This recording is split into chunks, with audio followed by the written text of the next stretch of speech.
At ngayong bisperas po ng Pasko, ang DZXL News 558 RMN Manila ay may pamaskong handog sa ating mga kapuspalad na kababayan. Ang DZXL News Team ay mag-iikot sa iba't ibang lugar sa Quezon City, sa Manila, sa Pasay upang mamigay ng pamasko at pang Noche Buena.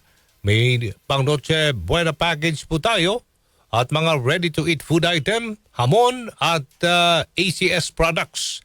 Ang pamaskong handog ay taon nang ginagawa ng DZXL News upang magatid ng pag-asa at saya sa ating mga kababayan na nasa lansangan.